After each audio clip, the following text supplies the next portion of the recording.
Hola, buenas noches.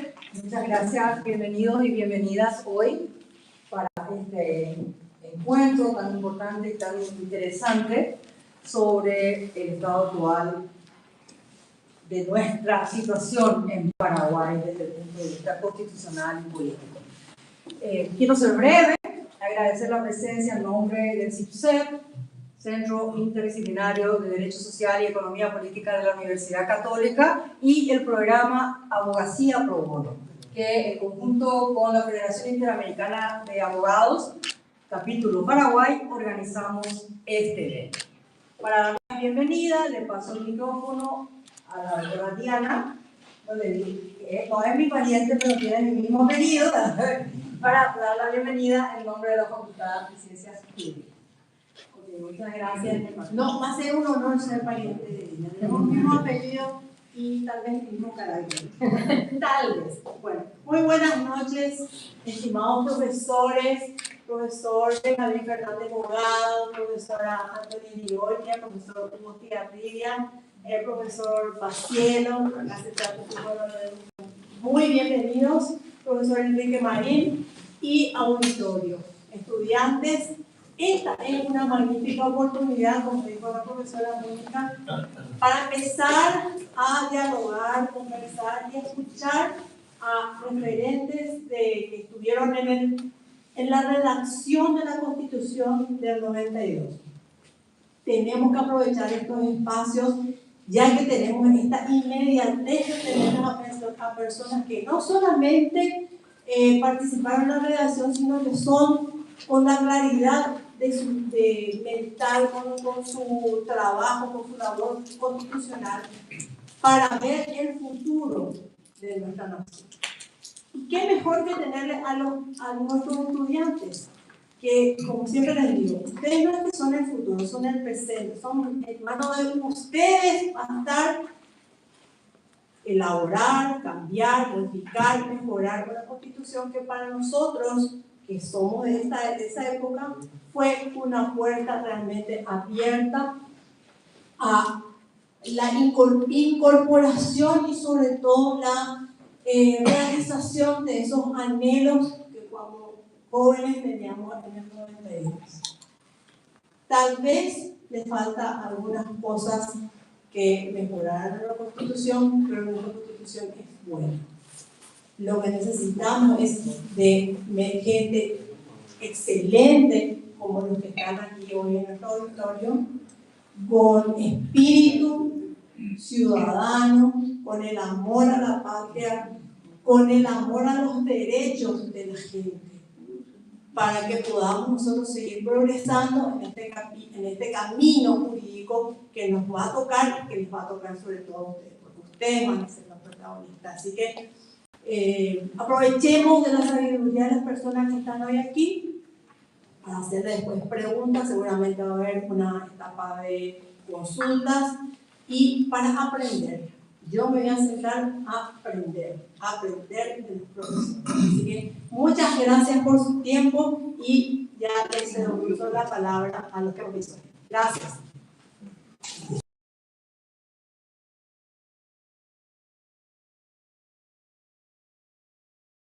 Sí, como. Bueno, muy buenas noches, apreciados disertantes, compañeros constituyentes, Eddie, Benjamín, señora vicedecana, autoridades de la Universidad Católica Liz, un gusto estar aquí, señor vicepresidente de la Federación Interamericana de Abogados, recientemente electo, internacional, el doctor Oscar Pacielo nos acompaña en el primer acto de la Federación desde su elección, justo en nuestro capítulo. Y va a ser nuestro presidente el año que viene, trayendo a Paraguay la presidencia por cuarta vez después de muchos años. Así que estamos muy orgullosos de eso y quiero resaltar eso. Señora Mónica Cáceres, coordinadora de CIPSEP, que me ayudó muchísimo y con la cual estuvimos organizando, señor presidente del Centro de Estudiantes de Derecho de la Católica. También tenemos un convenio con el Centro de Estudiantes de Derecho de la Católica, la Federación de Abogados Paraguay. Así que en la próxima actividad vamos a hacer con ustedes. Yo agradezco mucho esta posibilidad, la persona tuya, Mónica, y de la Universidad Católica, en nombre de la Federación, hacer este evento, un evento que no quiere ser meramente simbólico, sino que recordarnos la necesidad de cumplir la Constitución y de preservar nuestro Estado de Derecho en una casa de estudios que luchó siempre por eso, ¿verdad? Y sigue luchando, que también, a la cual orgullosamente somos profesores, ¿verdad? Soy también culturalmente profesor. Entonces, tiene un simbolismo. El hecho de celebrar la Escuela de la Constitución no es una cuestión de día feriado ni de actos, sino de buscar la vigencia, justamente con los jóvenes que están acá. Yo creo que esto va a seguir reeditándose, celebrando, tratando de aplicar, velando por eso y luchando por los principios que tuvimos los constituyentes en 1992. Y recuerdo al doctor Oscar Maciel, un padre acá de Oscar, que fue nuestro presidente de la comisión redactora, al doctor Oscar Facundo Ifram, que fue el presidente de la constituyente, a nuestro colega, el doctor Federico Callizo, cuya hija me pidió que haga una mención especial del miembro de la FIA, que fue presidente de la FIA y fue constituyente, y él presidió la Comisión de Justicia, la Administración de Justicia con la Salón Flecha. Entonces quiero recordar nomás brevemente a esas personas y agradecerles por este acto y decirles que aprovechen esta posibilidad de escuchar a destacados disertantes, de los cuales me incluyo porque yo soy parte de la casa prácticamente, soy un invitado colateral, como se dice. Entonces, aprovechenle, porque del extranjero le llevan al doctor Fernández Abogado a disertar, ¿ya? O sea, nosotros lo tenemos acá. Entonces yo agradezco mucho la presencia tuya, Benjamín, la presencia del doctor Enrique Marín, profesor de la Cátedra Constitucional, colega, amigo de muchos años, hemos compartido la Academia de Historia, ¿verdad? Es un lujo. Y bueno, vamos a tratar de debatir, de conversar, debatir y aclarar las dudas que puedan tener sobre la Constitución. Muchas gracias y estamos empezando esto. Gracias.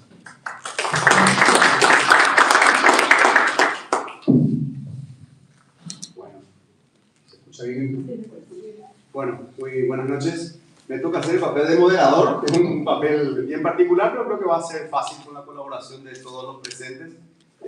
No voy a dar muchas vueltas, ya creo que están presentadas las instituciones, todas ya están bien reconocidas. Yo solamente voy a decir que hoy hace frío, pero recuerdo que ese 20 de junio hacía un frío, pero era un día soleado, hermoso, precioso.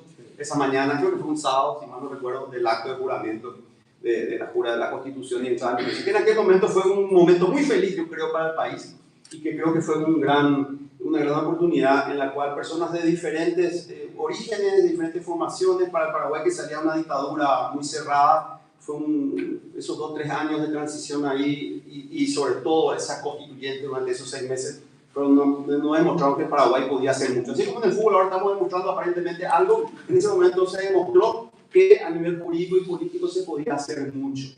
Ahora ya han transcurrido 34 años, el mismo tiempo que duró la dictadura, y bueno, yo creo que hay la oportunidad de hacer un poquito un balance de ese periodo de transición larga, ya creo que ya deberíamos considerarla ya superada.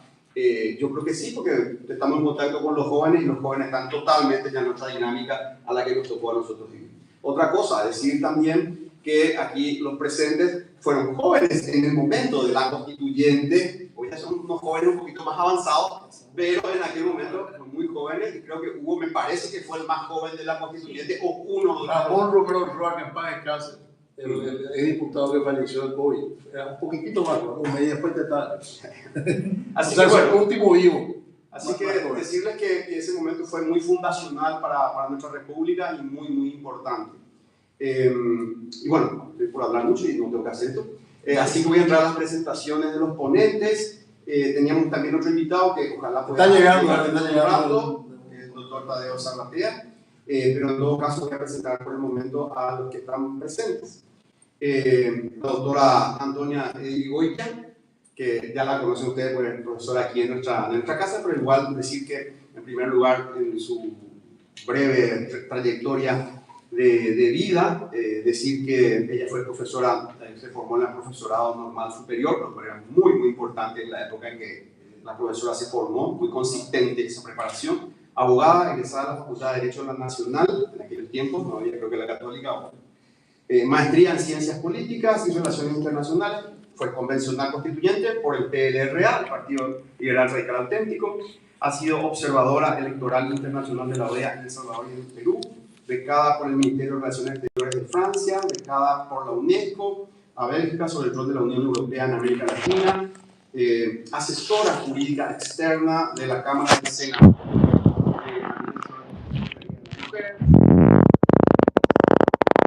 en la materia de Derecho Político e instituciones que conocen Derecho Público en la carrera de Derecho y de Diplomacia que se están realizando aquí en nuestra facultad. Y actualmente integra el Tribunal de Ética del Poder Judicial. Hago una síntesis, un extracto del currículum de la profesora, porque de igual manera con los demás ponentes también sería muy extenso hacerlo. De igual manera vamos a repetirlo, todos fueron constituyentes de la Convención del 91-92 y todos han sido, son personas de derecho, todos son docentes universitarios, yo diría protagonistas de la cultura en el Paraguay, y diría también formadores de opinión también, y diría además ciudadanos comprometidos con su sociedad. Voy a pasar a presentar también muy brevemente al profesor Benjamín Fernández Bogado, doctor en Derecho, periodista y profesor universitario. Fue convencional constituyente en la convención constituyente que estamos hablando, representando a la ANR, la Asociación Nacional Republicana del Partido Colorado. Hizo estudios de posgrado en las universidades de Navarra, España, Oxford en Reino Unido, Minnesota, Syracuse, Harvard en los Estados Unidos de América. De esta última ha sido Visiting Scholar en el año 2008. Es autor de más de 15 libros sobre comunicación, derecho a la información, gobernabilidad, transparencia y política. Profesor en varias universidades. Es conferencista internacional, como ya se ha mencionado, y es director de Radio Libre y de los periódicos 5 Días y El Independiente en Paraguay. Entre otros roles, conductor de televisión también ha sido, etc. Así que nos entenderíamos ampliamente.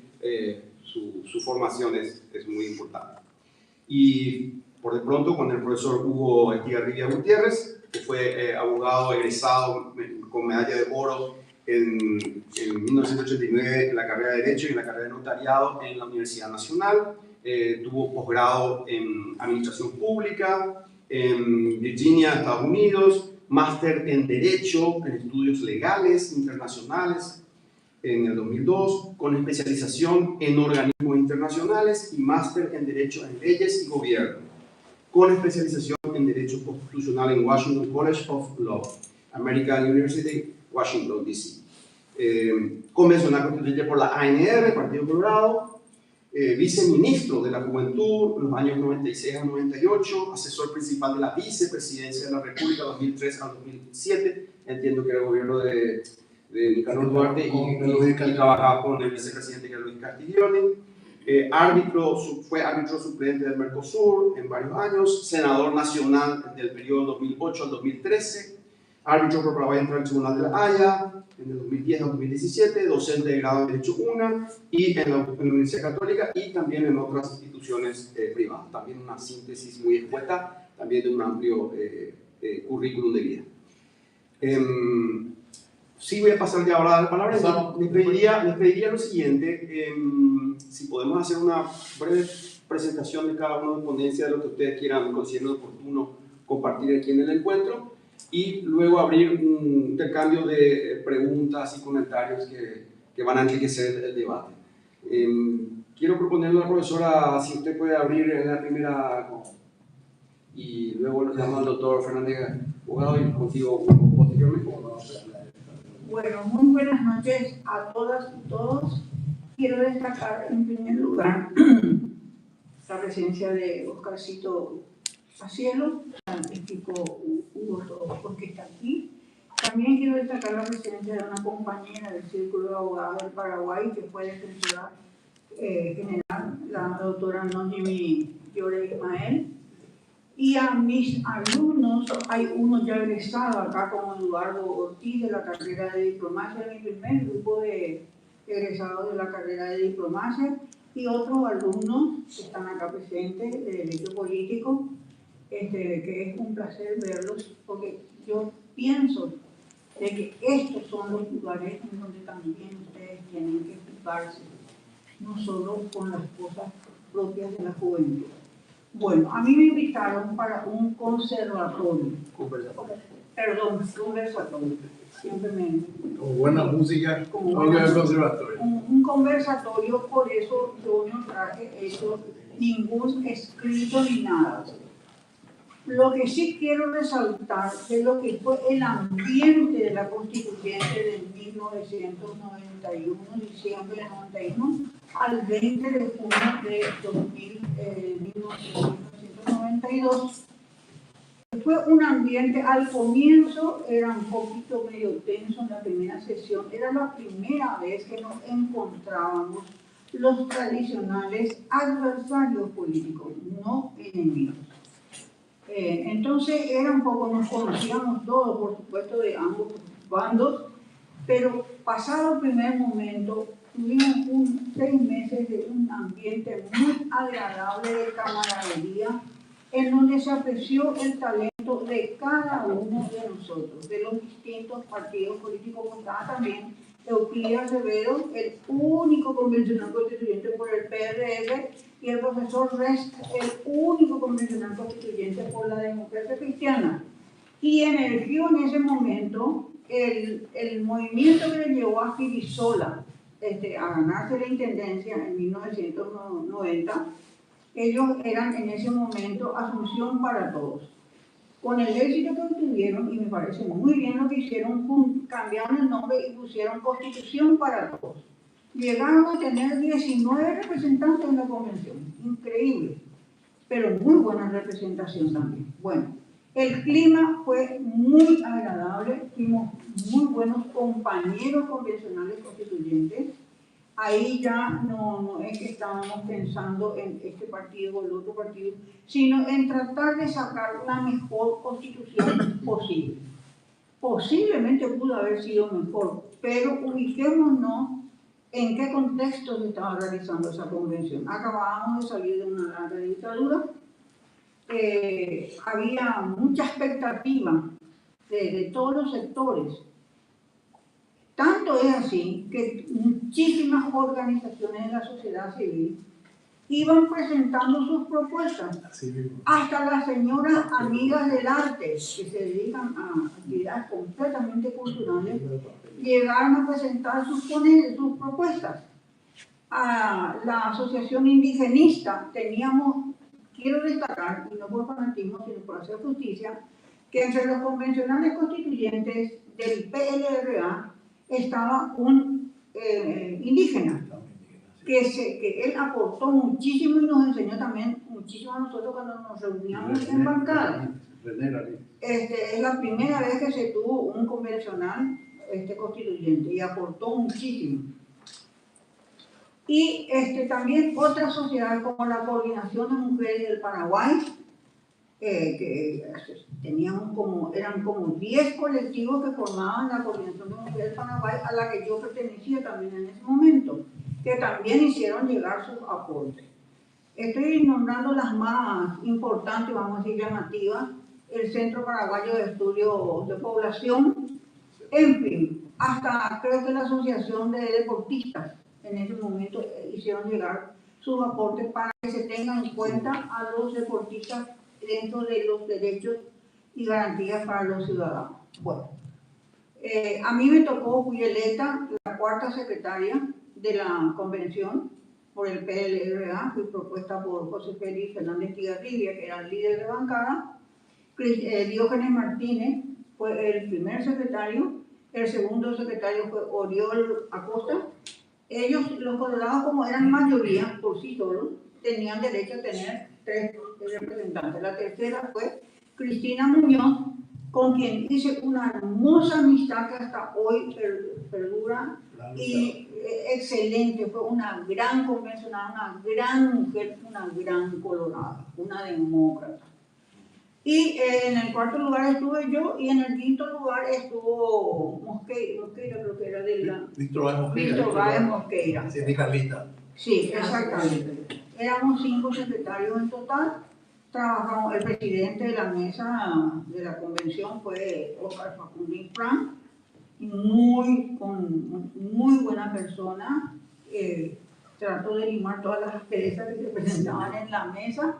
Bueno, Y ya en las deliberaciones, porque nosotros éramos las autoridades de la mesa de la convención, después se hicieron las 4 comisiones, subcomisiones, en donde se iban tratando los temas, y la comisión redactora, que estaba a cargo de tu padre, Oscarcito, el doctor Oscar Cacielo, presidente de la mesa de la comisión redactora. Bueno, trabajamos con mucho entusiasmo, con mucha responsabilidad y sobre todo con un espíritu de amistad. Eso yo quiero resaltar, que era la primera vez que nos encontrábamos de distintas corrientes políticas. Bueno, el trabajo fue arduo, en general se hicieron las cosas como la gente quería. Fue una constitución la mejor que pudimos sacar. De acuerdo a los tiempos, pudo haber sido mejor, pero la política es el arte de lo posible. Acuérdense que una constituyente tiene muchísimo de político, pero más de jurídico. No se puede hacer solo lo político.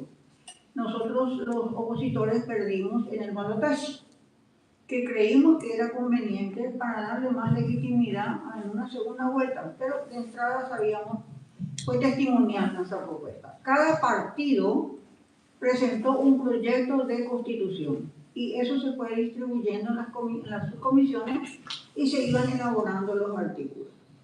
Yo quiero destacar que esta constitución tiene muchas innovaciones que en ninguna otra constitución.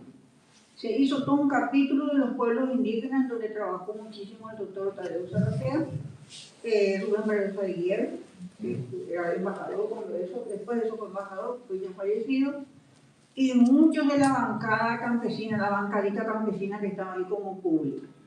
Benjamín Fernández Bogado también aportó muchísimo en la parte del castellano, del guaraní, en lingüística, igual que Carlos Villagra Marzán, que les cuento una anécdota. Como él era filólogo, el único filólogo en ese momento del Paraguay, era una mente privilegiada. No sé qué alguien dijo y que Agave hace un discurso que toda la bancada colorada, sobre todo, bueno, listo, te damos, Valema, le digo, porque él le sacó todo de allá de los jugueros, pero fue un poema porque culturalizó a todos. Bueno, y fue genial. Y Benjamín con la parte de la prensa se destacó, porque fue un gran referente. Él y estaba otro también. Silvia González del Valle, que también defendió. Bueno, las innovaciones las tenemos muchísimo, sobre todo en el capítulo de los derechos, declaraciones y derechos y garantías fundamentales. Tal así que en mi clase, acá tengo un testigo, mi alumno, Eduardo Ortiz, en mi clase de diplomacia que doy la asignatura Instituciones de Derecho Público, yo les hago trabajar a ellos con la Constitución en mano y les hago ver en dónde están las innovaciones de esta Constitución. Como cuando vayan al tercer curso a dar Derecho Constitucional contigo y con el otro profesor en el cuarto, ellos tengan una noción de lo que es una Constitución, de lo que son los derechos. Entonces, muchas innovaciones. También, por supuesto, juntamos la interbancada de mujeres con Cristina Muñoz a la cabeza, porque ella era la que tenía la fuerza para convencer a sus compañeros. Y trabajamos muy bien por encima de nuestras ideologías políticas y salieron todos los artículos pertinentes en favor de la igualdad de derechos de la mujer, en todo, en lo civil, en lo político, en lo laboral, en lo económico, en todo. Bueno, no quiero extenderme yo mucho porque hay tantas cosas que quisiera decir, pero tengo que darle lugar a todo. Por el momento me quedo aquí.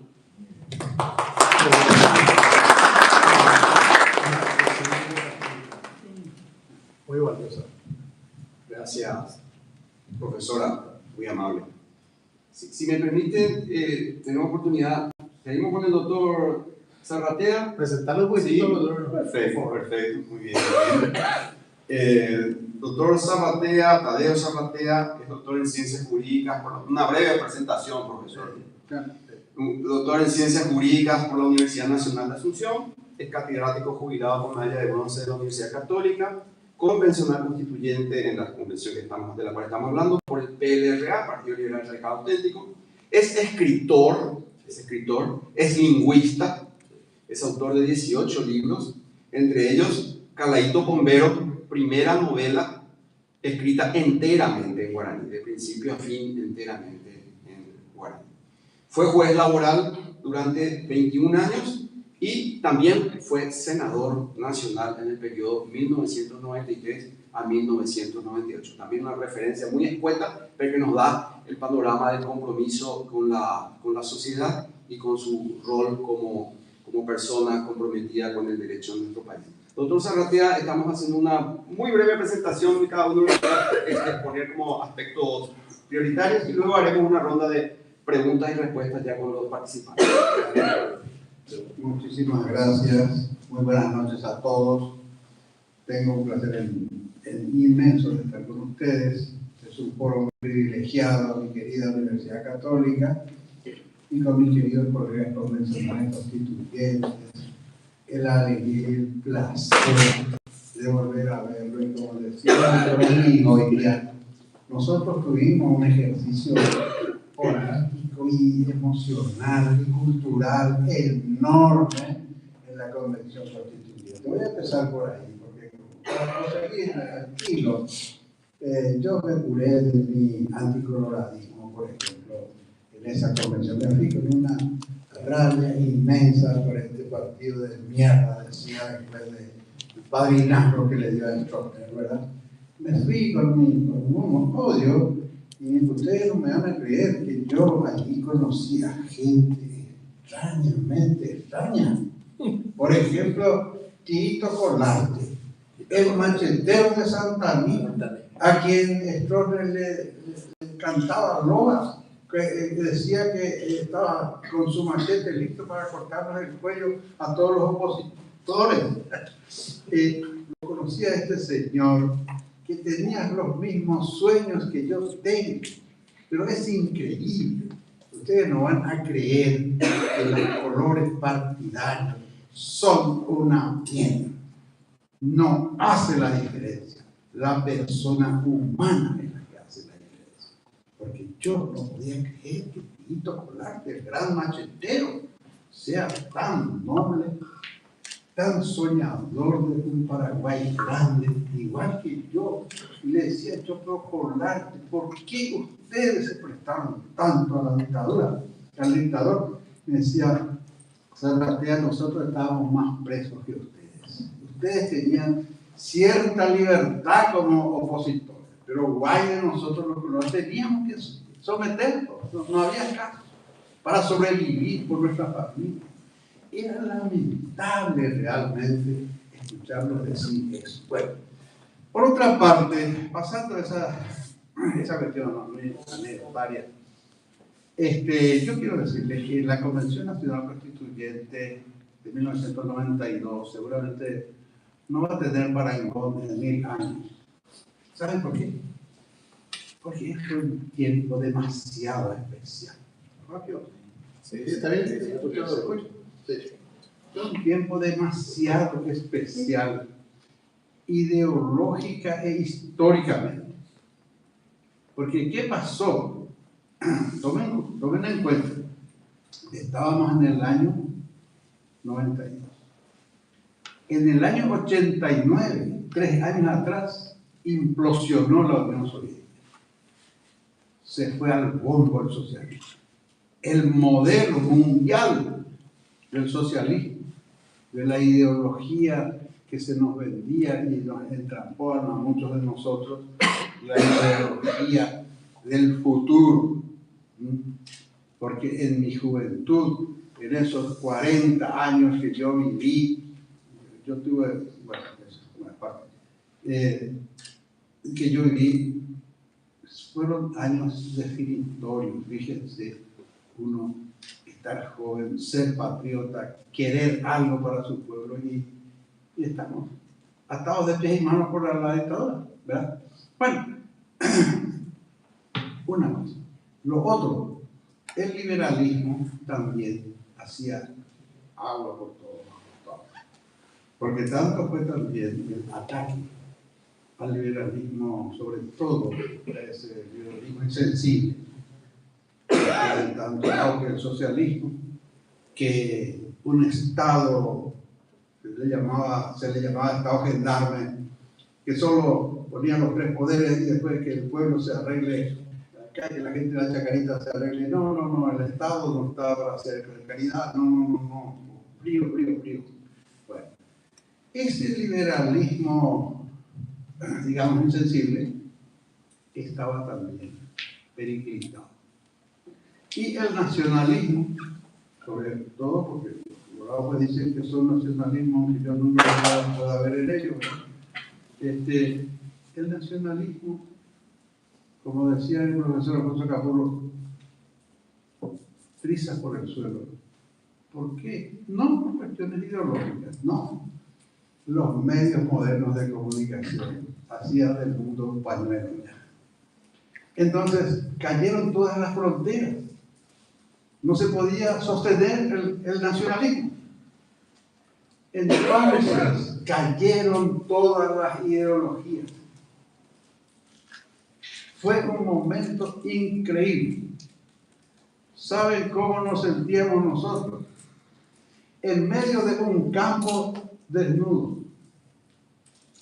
No teníamos ya modelos, patrones, ya no teníamos nada de qué aferrarnos. Estábamos a la de Dios. Murieron todas las ideologías, murieron todas las corrientes y todas las sensibilidades. Teníamos que inventar. Y por suerte, el Partido Colorado, que es muy latino, por cierto, nos mandó a la convención a estos señores. Ustedes saben que dentro del Partido Colorado hay una franja muy importante, pero muy pequeña, que se llama el coloradismo republicano.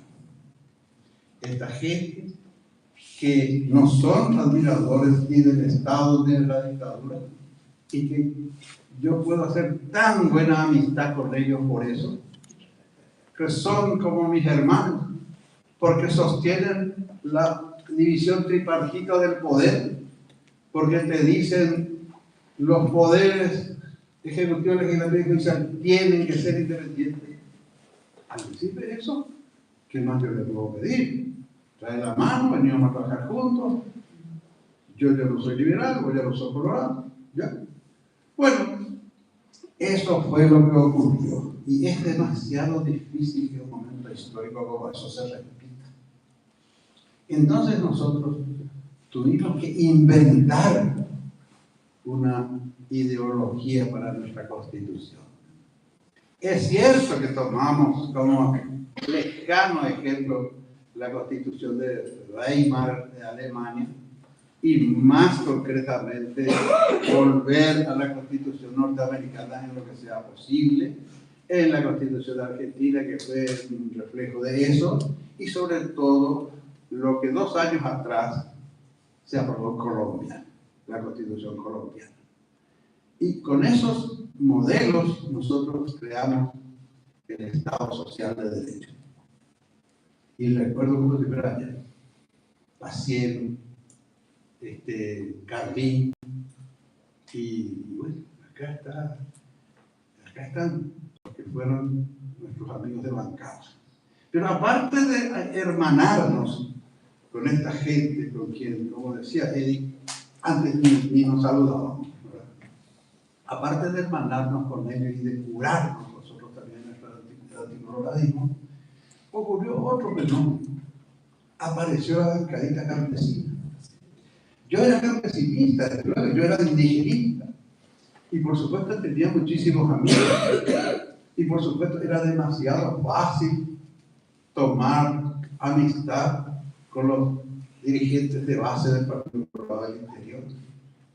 ¿Y saben ustedes qué? Nosotros rompimos la disciplina partidaria. La bancadita campesina que creamos desobedeció a las cúpulas partidarias. A los partidos grandes. Desobedeció a las 2 cúpulas de los partidos tradicionales. Eso fue la barricadita. Qué bonita. Y recuerdo, voy a contarte una anécdota, entonces, para ir ilustrando un poquito. Recuerdo, por ejemplo, la anécdota del vaso de leche. La anécdota del vaso de leche, yo siempre atribuyo un poco a la barricadita Carmes. Porque en realidad, la propuesta fue traída por una chica joven, educadora, cordillerana, colorada. Y alguien me dijo que era de tu no sé si... Miriam López. Miriam López. De Valenzuela. De Valenzuela. No, vive. ¿Sí? Valenzuela. Tenemos que decirle Miriam López. Vino llegando y Entró por Capitana ya. yo presidía entonces una comisión que se llamaba de Asuntos Varios. Porque en realidad no era el presidente legítimo, pero el presidente legítimo era un exiliado colorado que iba y venía a Caracas, donde tenía su ingeniero civil, donde tenía su hogar. Doctor Gil. Doctor Gil. Falleció hace poco, ¿no? Sí. Más de 100 años. Falleció Wow. hace poco. Mira, él siempre me decía, Tadeo, yo tengo mi trabajo en empresa allá y tengo que ustedes con la comisión. Bueno, casi todo el tiempo me pasé presidiendo la comisión de asuntos varios y vino llegando Blanca, Lila, ¿cómo? Miriam López. Miriam López. Y dijo, yo presidente, yo traigo esta propuesta. Un vaso de leche que le dé el Estado a cada niño, especialmente a los niños campesinos carenciados. ¿Y eso por qué? Y eso porque los niños caminan 5 kilómetros y cuando llegan a la escuela ya el cocidito negro que tomaron ya consumieron y el niño con el estómago vacío nadie puede aprender nada en la escuela. No aprenden nada. Entonces, que no cambió nada. No cambió nada. El complemento alimentario por lo Claro que sí. ¿sí? Y bueno, ¿Dónde se ve? pero nosotros nos miramos así, saben que era Miriam López, ¿verdad? Y decíamos, pero esta chica está en la cabeza, ella cree que estamos en Europa, en Irlanda, Islandia, Checoslovaquia, no sé dónde, pero en Paraguay, en América Latina, que el Estado le dé merienda al niño escolar. Está loca esta mujer, ¿qué le podemos hacer? Bueno, en la siguiente sesión ya se trató y ya se rechazó su propuesta. Pero ella no estaba. Y al rato vino llegando. Y me dice, señor presidente, ¿cuándo se va a tratar mi proyecto? Ciudadanas convencionales, lo siento, pero su proyecto ya se trata de rechazarse. Se rechazó. ¿Y cómo? ¿Y por qué? Se sentó a llorar. Y nos emocionó tanto eso que yo le dije a los colegas, ¿por qué no reconsideramos? Pero, presidente, vamos a llevar la plenaria, que poca pata, que de qué locura, cuando que el Estado le va a dar de comer a los niños, ¿no? No, pero conseguí. Ciudadana convencional, se va a reconsiderar la próxima sesión. Y en la próxima sesión, para la próxima sesión conversamos, decimos, vamos a darle la salida, vamos a ver por los hábitos delicados, ¿cierto? Y cuando aprobamos, modificamos y aprobamos, y bueno, hacemos un poco, revestimos con el lenguaje de feminismo, se aprobó. Y cuando se fue a la plenaria, el presidente Fran dijo, se leerá por secretaría un proyecto de la Comisión de Asuntos. Se leyó. Y un silencio total del pleno. Total. Yo dije, yo no sabía dónde meter la cabeza, porque me vergüenza, no soy solo. Pero, dijo el presidente, parece ser que la convención no despertó, era temprano, no despertó y ahora vamos a volver a leerla, señor secretario, vuelva a leer el proyecto de la comisión de... Bueno, y vuelve a leer el secretario. Nuevamente silencio. ¿Y qué pasa acá? Y al rato empezó la bancadita campesina del fondo de ese gran salón, ¿verdad? Empezó un murmullo. Y ese murmullo fue creciendo. Y ese murmullo se convirtió en aplauso. Y ese aplauso se convirtió separaron todos los convencionales. Separaron todos los convencionales. El Paraguay le da de comer a sus escolares. El Paraguay.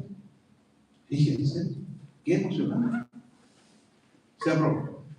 Ahí vinieron los otros más vivos y dijeron, señor presidente, queremos ampliar eso. Los útiles escolares también, sí, cualquier cosa así, le queremos también dar. Bueno, así sale. Bueno, le dije la propuesta de esa humilde maestra rural.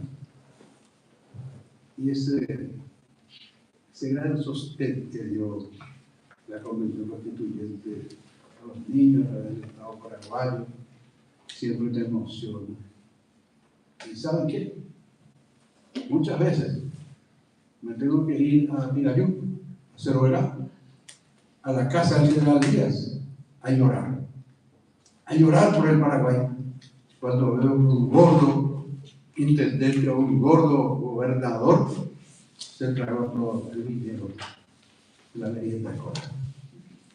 Ustedes se imaginan la vileza que es robar al niño su merienda. Y en este país sucede. Cada día está sucediendo. Hemos perdido totalmente la vergüenza. O sea, la gente ha perdido. Bueno, así las cosas. En la Convención Constituyente se dieron muchísimos hechos curiosos, hechos graves, hechos llamativos. Y sobre todo, yo digo, uno no quiere que digan, pero voy a tener que decirlo. Cometimos errores. Y por eso está la fe de rata. Cometimos errores. Uno de los errores graves que cometimos fue la organización de la justicia. Diseñamos el Poder Judicial, pero de la mejor manera. Pero nos autotraicionamos al poner el Consejo de la Magistratura y el Poder Judicial de los políticos. No de ningún modo. Esa es nuestra cosa. La piedra que tenemos al cuello, esa es nuestra cruz. Por eso no tenemos justicia en el Paraguay, porque no tiene independencia en nuestra justicia. Desgraciadamente lo que tenemos. Y ahora otra cosa. Se creó un superestado. Se creó un poder judicial sometido. El poder político. El otro error, yo dije en el momento, pero nadie me escuchó, porque nosotros éramos, acá pues estamos. ¿Saben ustedes que nosotros tenemos un pleito antiguo en nuestro mundo sobre quién fue el más joven? Somos los tres. Yo reivindico que yo. Y ella lo marcó. Huguita dice, no, voy a presentar el certificado de nacimiento. Nosotros aquí, los tres varones que estamos, ¿verdad? Discutimos siempre quién es el más joven. Bueno, la juventud de alguna forma nos sirvió para muchísimas cosas, ¿verdad? Sobre todo para desprendernos un poco de lo antiguo. Y en el poder Judicial metimos la pata. Y por otra parte, en la Contraloría General de la República. ¿Saben por qué se roba a manos llenas la plata del Estado hoy día? Porque nosotros nos equivocamos. Porque la Contraloría que dejamos deja mucho que desear. Porque no le dimos las herramientas necesarias a la Contraloría General de la República. El tercer error, pero eso no fue grave. Hicimos un poder electoral demasiado grande, un aparato inmenso. Pero eso, a propósito, eso no fue un error. Queríamos elecciones limpias y libres y seguras. Bueno, pero un aparato inmenso, de alguna forma vale, pero también saben ustedes que es un poder traicionado. Y muchos otros pequeños errores, ¿verdad? Pero en fin, salvando esos errores, creo que tenemos una constitución envidiable. ¿Saben ustedes que nuestra constitución es elogiada por juristas de todo el mundo? ¿Saben ustedes que la gente busca el parangón, el paralelo y no encuentra? Solamente la colombiana es la que se le acerca más. Pero para que vean, la pobre Colombia, con esa hermosa constitución, igual que nosotros con esta hermosa constitución, no cambiamos. Que fallen estos señores que son más sabios que yo.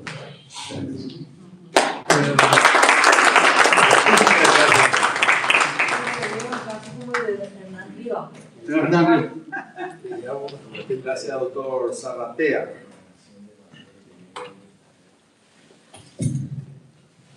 Yo abro el micrófono, entiendo que nos escuchamos igual, pero abro el micrófono a efectos de si se graba o no. Bien, continuamos y el doctor Fernández, abogado, por favor, Benjamín, tu tiempo. Muy bien, voy a tratar de... ¿sabes? Sí, claro. Bien, muy bien. Muy bien.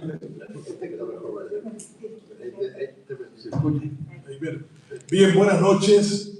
Primero que me da mucho gusto volver a esta universidad católica, a la que quiero mucho y donde pasé un tiempo enseñando justo en el periodo de la Convención Constituyente de 1992, que también fue un punto de inflexión con la propia universidad, cuando nos remitieron una nota a todos los profesores de la Católica diciéndonos acerca de cómo teníamos que votar. Y aquello fue una insolencia que yo me levanté en la reunión de profesores de la Católica Constituyentes diciendo que yo renunciaba a enseñar en una universidad que me decía cómo tenía que pensar. Y recuerdo bien que ese fue el inicio. Ya el hecho de no pensar igual que el gobierno autoritario de Stroessner me valió primero un exilio de 3 años a Minnesota, en el medio oeste americano, y a la vuelta desde el aeropuerto al Departamento de Investigaciones, bajo cargos de traición a la patria, torturas incluidas. Cuando ocurrió el advenimiento democrático de 1989, evidentemente fue un día muy feliz para todos nosotros que habíamos tenido un tiempo de contestación al régimen autoritario de Stroessner. Pero la democracia era una niña que nos habían dejado desnuda, harapienta y sin padres frente a nuestras casas, como una tarea de responsabilidad para asearla, para cuidarla, para educarla y para formarla. En ese ambiente surgió la Constituyente de 1992. Y recuerdo en el año 91 un político colorado llamado Ángel Roberto Seifert me llama y me dice: Benjamín, yo quiero que seas convencional constituyente del Partido Colorado. Yo le dije: mira, doctor Seifert, te voy a decir una cosa. Si yo fuera vos, yo jamás ofrecería a un tipo como yo esa posibilidad. Y me dijo: ¿y por qué? Y porque no te voy a hacer caso. Y porque yo voy a hacer lo que yo creo que tenga que hacerse.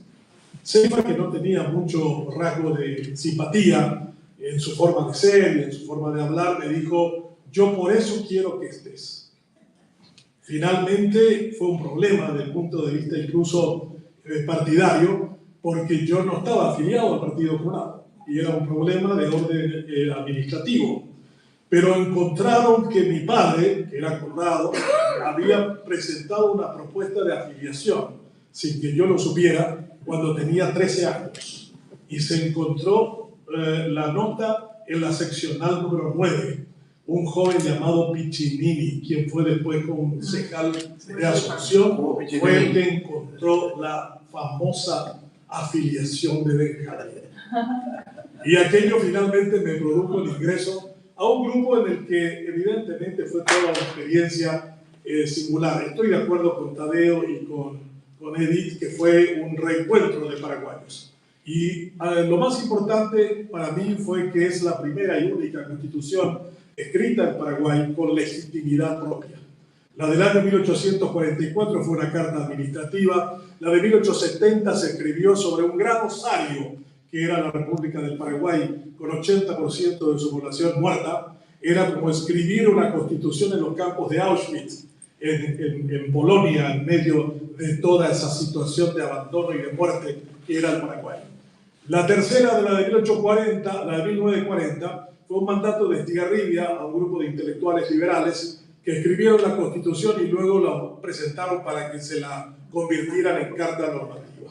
La de 1967 bajo la tiranía de Stroessner, que posteriormente fue reformada, inventada para permitir su reelección de manera continuada. O sea, la de 1992 es la única escrita en libertad y en democracia en la historia del Paraguay. Y eso es un elemento relevante. Indudablemente marca toda una manera de definir lo que nosotros entendíamos que tenía que ser esa república que estábamos por fin construyéndola en su forma democrática. La Constitución para mí es la gran desconocida de este país. Si uno parara a un abogado en la calle y le preguntara cuántos artículos tiene ella, no sabría responderla. Si se tuviera que preguntarla qué características tiene la misma, un estudiante de Derecho no podría tampoco, el mejor de ellos, saber que su carácter principal es de ser una Constitución pactista, la que obliga a acuerdos de carácter permanente en prácticamente todos sus articulados, lo que hace la necesidad de que los paraguayos de manera obligatoria tuviéramos que dialogar para construir la fase más elevada del diálogo, que es el consenso.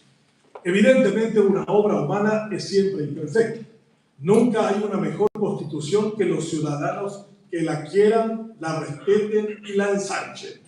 Y en todo momento, una constitución siempre es sujeta de interpretaciones caprichosas y contrarias a la norma, sino que lo diga la decisión de la Corte Suprema de Justicia Americana, que en el día de ayer le tuvo que decir a Donald Trump que la enmienda número 14 permite de que toda persona nacida en territorio norteamericano, independientemente de la condición legal de la madre, fuera ciudadano norteamericano.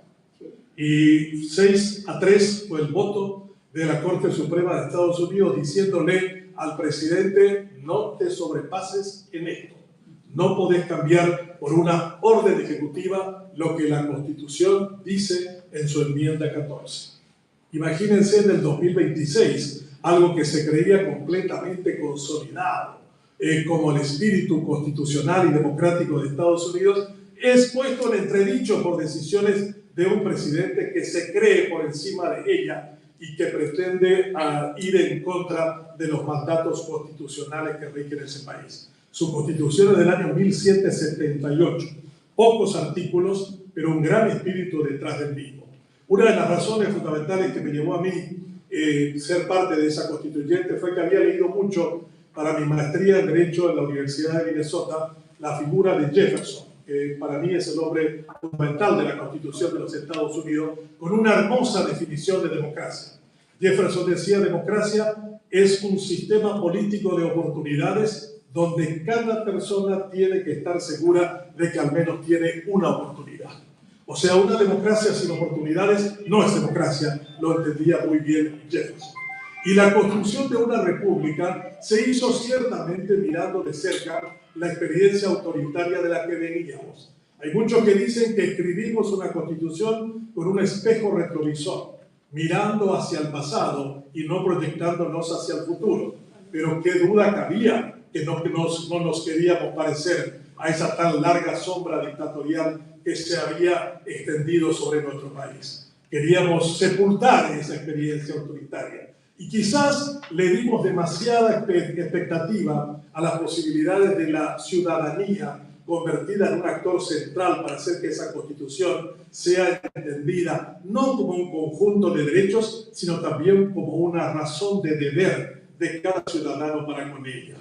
Muchos, cuando critican, y Tadeo estaba explicando el tema de la justicia, yo creo que el problema no es con la Constitución, con el Consejo de la Magistratura, ni con el jurado de enjuiciamiento. El problema es con la base raigal de este país. ¿Puede un país injusto pretender tener una justicia justa?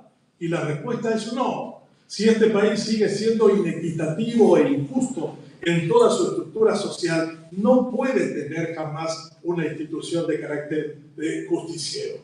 Hay una cosa singular, cuando nosotros vemos una película del oeste, vemos a una persona a quien le entregan un escudo, una escarpela a una persona y un sombrero para ir a buscar a alguien que está siendo perseguido por la justicia.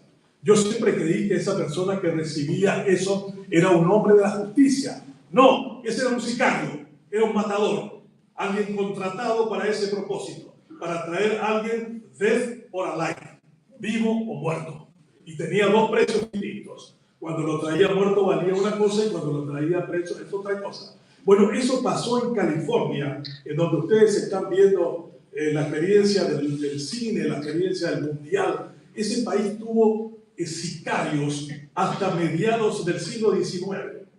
Y nosotros que nunca tuvimos una experiencia de justicia, de constitución, de libertad, estamos construyendo este país sobre una situación en donde no tenemos mapas, no tenemos genética, no tenemos tradición y por supuesto somos un país extraordinariamente injusto, al que Stroessner dejó una nación en donde se invirtió 1% del Producto Interno Bruto durante 34 años. Hoy la democracia invierte 3.3%, lejos del 7% que pide la UNESCO. O sea, seguimos produciendo gente con una cantidad enorme de ignorancia, de analfabetismo y de desconocimiento.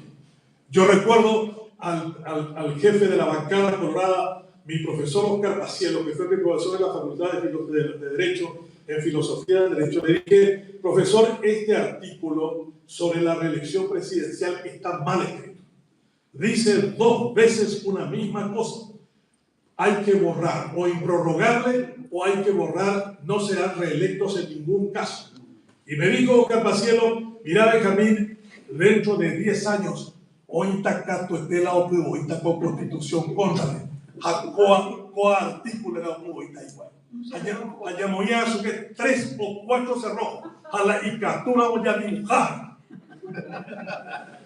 Yo le dije al profesor Pacielo, pero ya no es suficiente con que se diga improrrogable y no podrán ser reelectos.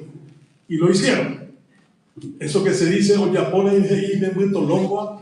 Bueno, el primer membrito longo fue Nicanor Duarte. El segundo fue Fernando Lugo y el tercer longo fue Horacio Campos. Y los 3 interpretaron de que podían, por el camino de la enmienda, no por la reforma, que una cosa es lo improrrogable, que otra cosa es no serán reelectos en ningún caso. Bueno, todavía tenemos que aprender el español. O sea, si tenemos que explicar a la gente qué significa improrrogable, qué significa en ningún caso. Estamos muy mal en materia educativa. Cosas obvias como esas no tendrían que ser ni preguntadas. Daría vergüenza violar un artículo escrito de esa manera. Pero sí, lo intentaron y algunos creen que se lo puede hacer. Y algunos convencionales constituyentes también se prestaron posteriormente con sobres metidos con dinero adentro para interpretar de manera favorable para los intereses de quien les pagó.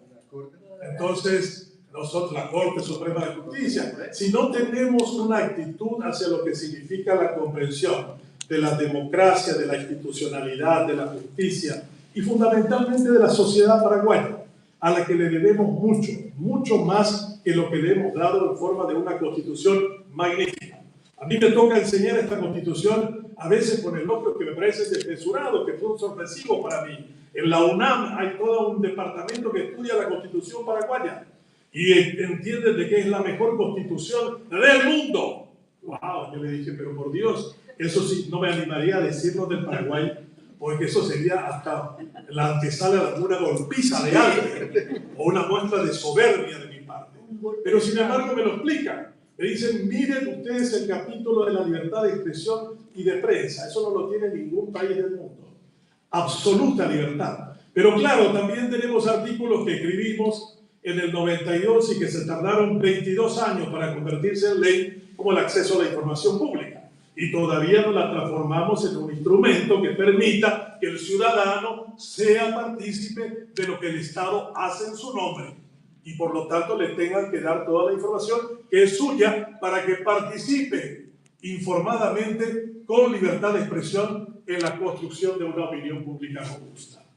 Y hay varios otros artículos. Yo digo, si esta Constitución fuera conocida, hay un artículo que dice del mínimo de la inversión presupuestaria en materia de educación. Ese artículo, si realmente se reivindicara como tal, habría que meter preso a todos los miembros del Poder Legislativo y presidente que aprobaron los presupuestos desde el año 1993, cuando esta Constitución ya estaba en vigencia. Hasta hoy no se cumple. El presupuesto general de gastos de la Nación es ley de la Nación. Es la única ley que se redacta anualmente en un país. Esa ley está por debajo de la pirámide de Kelsen de la Constitución. O sea, cualquiera podría decir, este presupuesto que está vigente ahora del 2026 es inconstitucional, porque no coloca la cantidad del 20% que dice que tendría que estar establecido dentro del presupuesto general para la educación. La Constitución de 1992 es un pacto que nos dimos los paraguayos. Imperfecta porque imperfecto es el ser humano y porque injusta es la estructura social del Paraguay. Si nosotros queremos que esto sea un documento que sirva, primero tiene que ser conocido, porque nadie ama algo que no conoce. ¿Cómo podríamos amar algo que no sabemos qué es lo que significa, o donde tendríamos que explicar expresiones gramaticales como improrrogables o en ningún caso, y constituirse eso en una antesala de la muerte como ocurrió en el año 2017? Evidentemente, una de las razones por las que esta Constitución debe ser conocida es para que reivindiquemos la idea de la res pública, de la cosa de todos, como un valor que nos damos los paraguayos. Pero tiene una notable connotación para cada uno de nosotros. Es garantista, es realmente humana, es social, es comprometida como tal. Y no nos equivocamos, Tadeo, en el Consejo de la Magistratura ni en el Jurado de Enjuiciamiento. Creímos que el modelo español, que en ese momento era muy interesante, podría haber traído una posibilidad de administrar una buena justicia. Un par de profesores de la Facultad de Derecho, un par de legisladores, un par de ministros de corte, uno del Poder Ejecutivo. Creíamos que cada uno se iba a controlar mutuamente, pero que no se iban a repartir los jueces y fiscales diciendo mis dos bandidos por tus dos bandidos, por tus dos bandidos, por tus cuatro bandidos. Las mujeres promedio 4. Entonces, evidentemente, no es que nos equivocamos, creímos que eso funcionaría como un mecanismo de check and balance, que se iban mutuamente a controlar y iban a no tener que imponerse por encima del otro. Pero eso no es un problema en la redacción, es un problema en la naturaleza del paraguayo, en nuestra naturaleza humana como tal. Por lo tanto, y para culminar esta presentación mía, si queremos entender a esta Constitución, tenemos que conocerla. Y conocerla significa aprender a amarla. Y a partir de ese principio, reconocernos cada uno como ciudadanos y abandonar la condición de idiotas o de idiotas que decían los griegos a aquellos que solamente les interesaba lo particular y lo individual y despreciaban lo colectivo. Muchas gracias.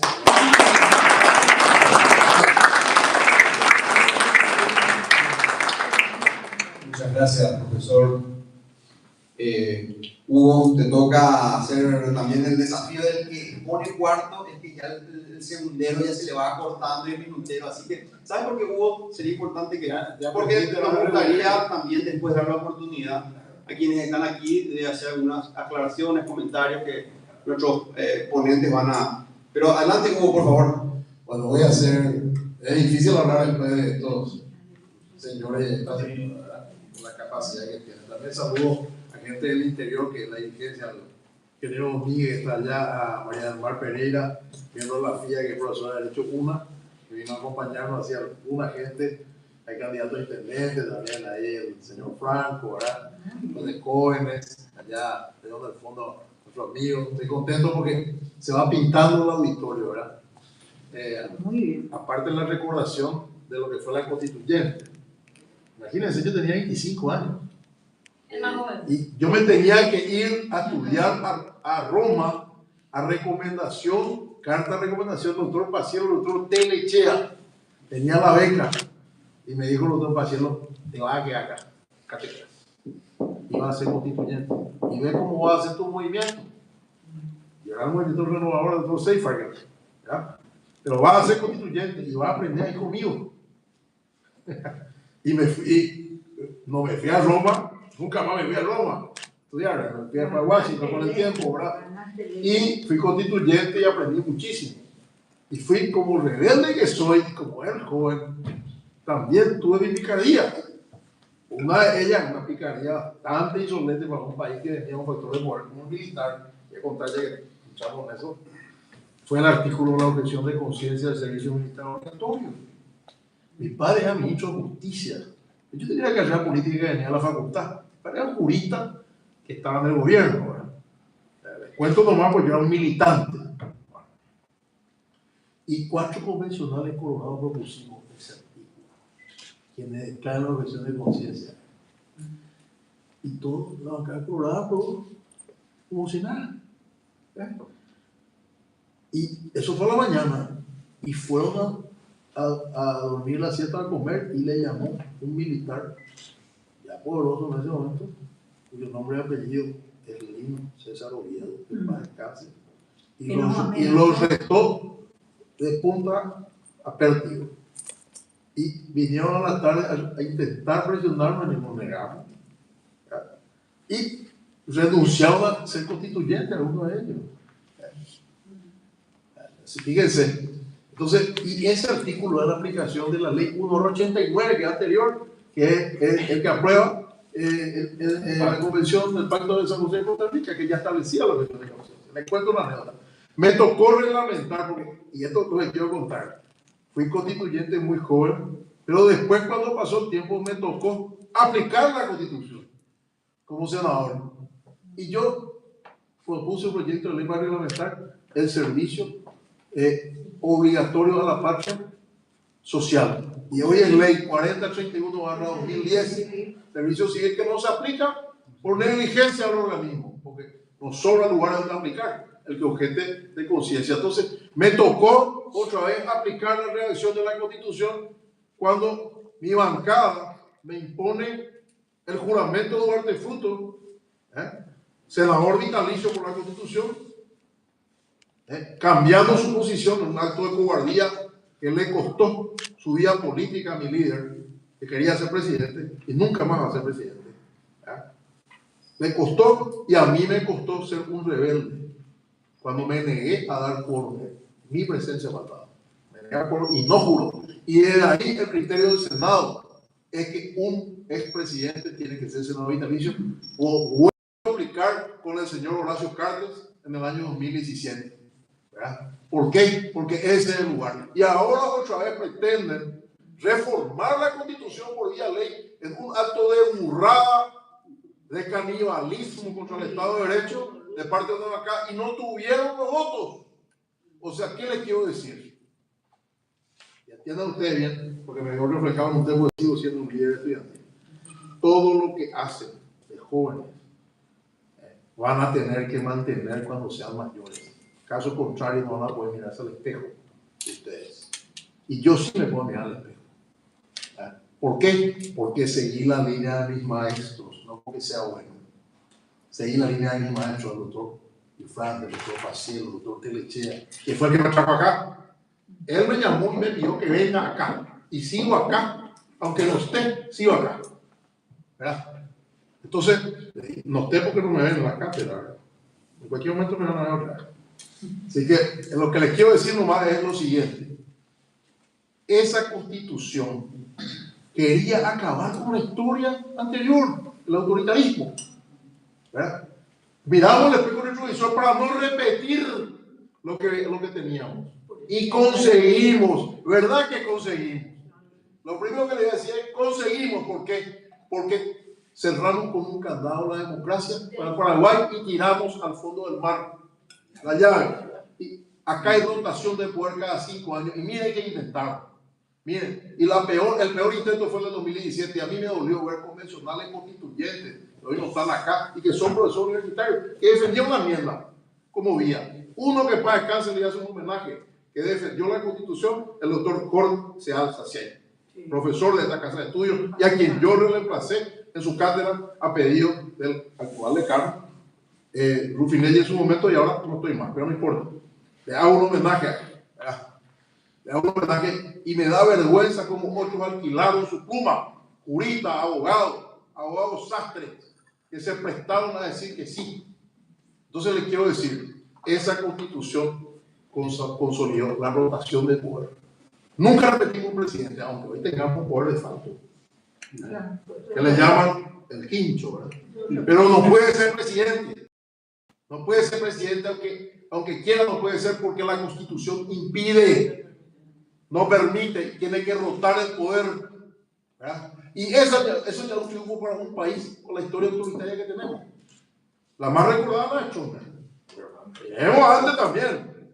Y en este momento está presentando un libro, el señor Bernardino Méndez Val, de lo que era el Partido Colorado antes de Chona. Lamentablemente una coincidencia feliz, no podemos mostrar los dos actos, ¿verdad? Pero les cuento nomás. Entonces ustedes no saben eso, porque no saben lo que es salir a la calle y que te garroteen, o irse preso como Benjamín, o como cuando entraron a la Facultad de Derecho, la montada a garrotearnos a nosotros, ¿verdad? Con otros amigos que estábamos ahí, entre ellos Paraguayo Cuba y otros actores, ¿verdad? Ustedes no saben eso. Y como no saben, es difícil que la defiendan. ¿Verdad? Pero tienen que saber, la Constitución es un elemento vivo. Yo suelo decir en mi clase de Derecho que habría que tener una Constitución de bolsillo. Sí, en el bolsillo, en la cartera del auto, en la moto, en todos lados, como tenía Chávez, pero Chávez no lo aplicaba. ¿Por qué? Porque está tanto la cultura del paraguayo violar la ley, lo que existe lo que voy a decir, ¿verdad? Que tiene que sacar la Constitución todo el rato, ¿verdad? Entonces, y conocer y amar y querer la Constitución, como dijo Benjamín, en eso coincido. Ahora, por supuesto que la Constitución tiene errores, no es que yo le digo a Tadeo, no te acuerdes. En 6 meses teníamos que hacer una Constitución.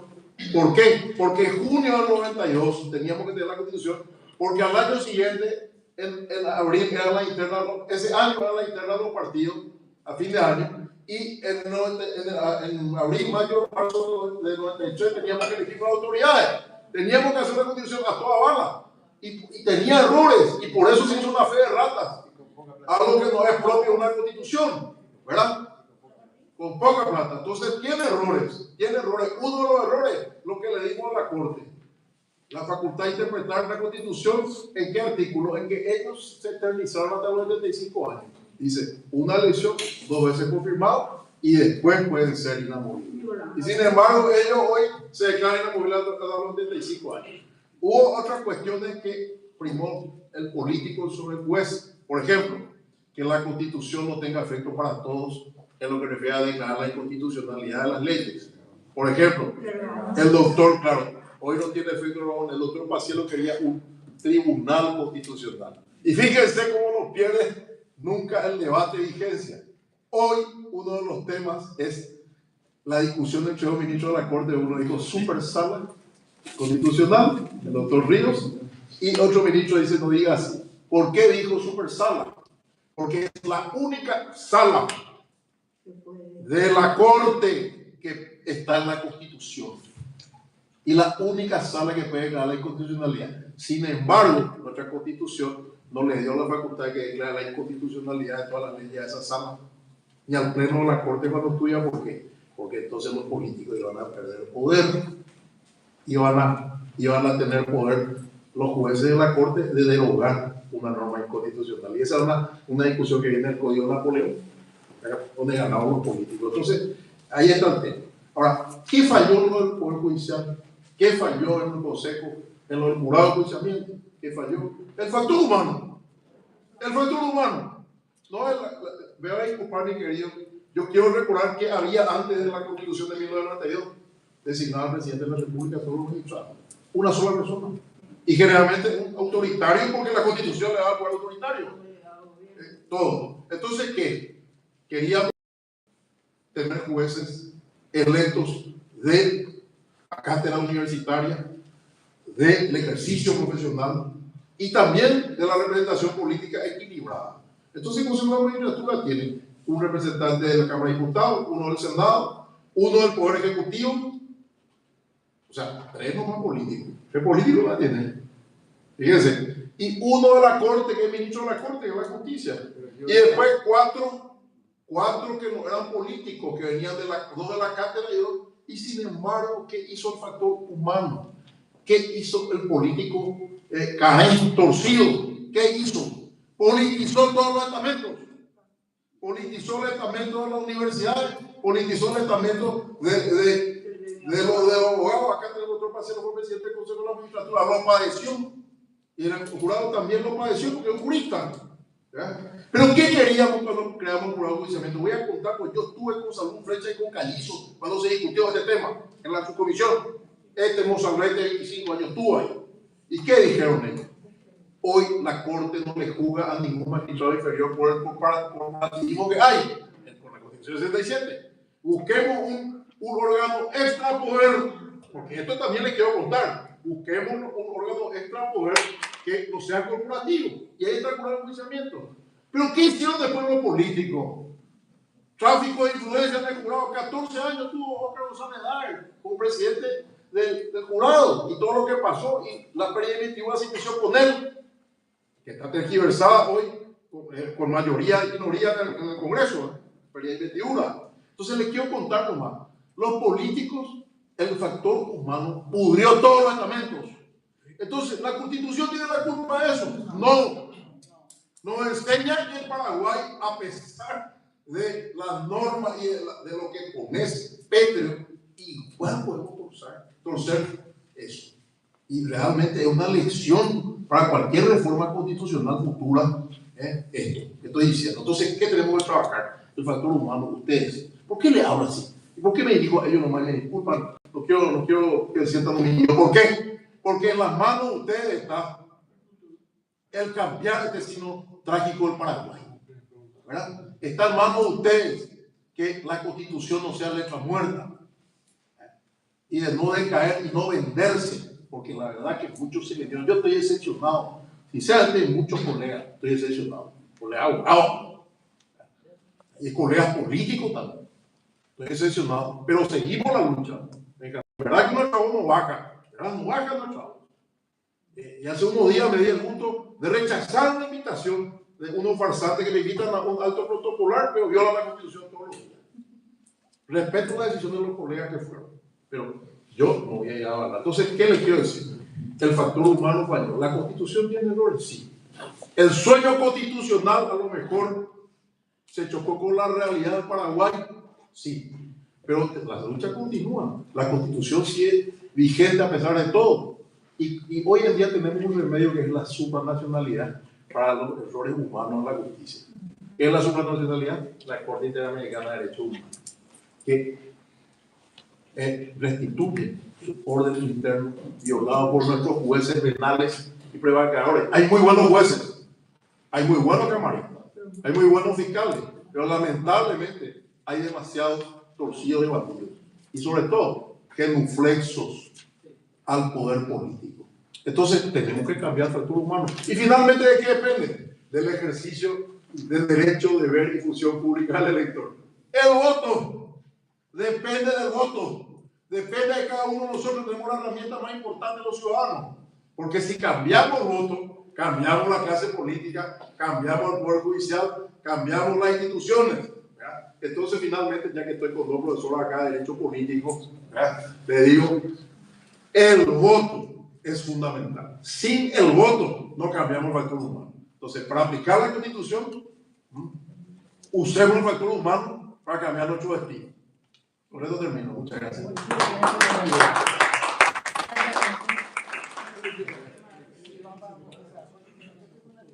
Antes que ¿Es usted? Felicitaciones.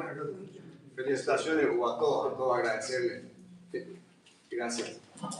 Si tenemos alguna más, ya juntamos. Entonces ya. Si hay más preguntas. Porque si vamos a recolectar de cada uno, va a ser casi imposible. Tenemos que hacer una síntesis. Claro, por eso quiero hacer una síntesis y ¿Alguien más? No es por no, sino porque después se quejan del moderador. Entonces yo no quiero que se quejen del libro y que inmediatamente. Aquí no hay, vamos a una pausa, ¿no es cierto? No hay el director que te dice, vamos a una pausa. Muy bien. Yo no quiero hacer preguntas.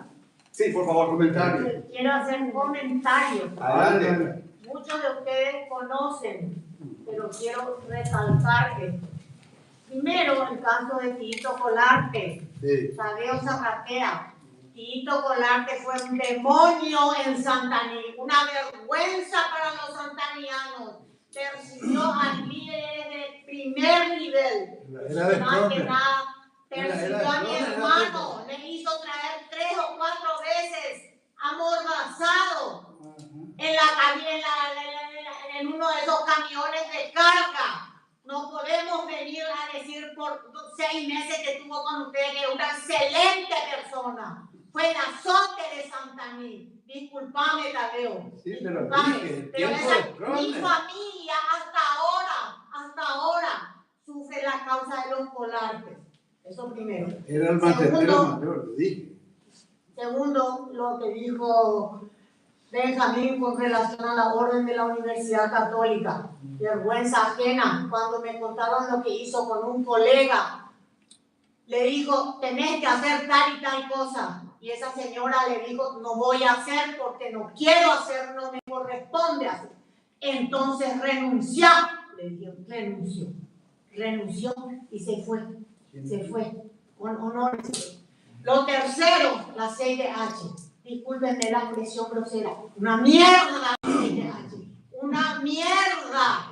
La experiencia personal. Corte Interamericana de Derechos Humanos. Sí, la CIDH, que todo el mundo habla. Cuente por qué, señora. Sí, señor. Mi sobrina Natalia Jazmín Álvarez Llores, secretaria de la Defensoría Pública durante 14, 15 años, ganaba 16 millones con todo lo que tenía encima, porque era, si creen, créanme, pero es la verdad. Y vino Lorena Segovia y le bajó de los 16 millones a 3 millones su sueldo. Le sacó el cargo y le sacó la carga. Le mandó a la estilógrafa. Ganamos acá, ganamos con el voto de los 3 miembros de la Cámara. Ganamos la Corte con el voto de la señora ministra, de que me gané la rabia. Carolina Llanes dijo que no correspondía que se le pague eso, porque lo otro. Fuimos a la Corte Interamericana y rechazaron, porque ella estaba ganando 3 millones de guaraníes y no estaba en la lona. Interpusimos un recurso y nos confirmaron eso. La primera vez rechazaron, luego porque no correspondía. La comisión de la OEA. La comisión.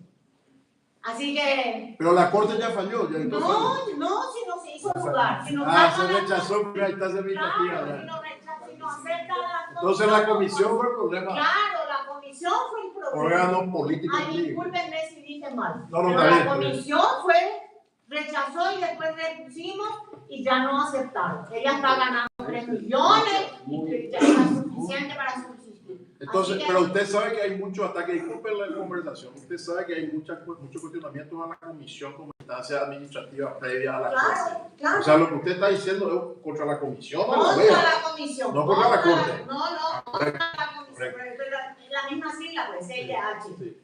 Contra la comisión. Rechazaron de entrada. Una secretaria administrativa rechazó nuestra presentación. Y dijimos que no puede ser que una secretaria administrativa rechace. Si ella, ¿qué?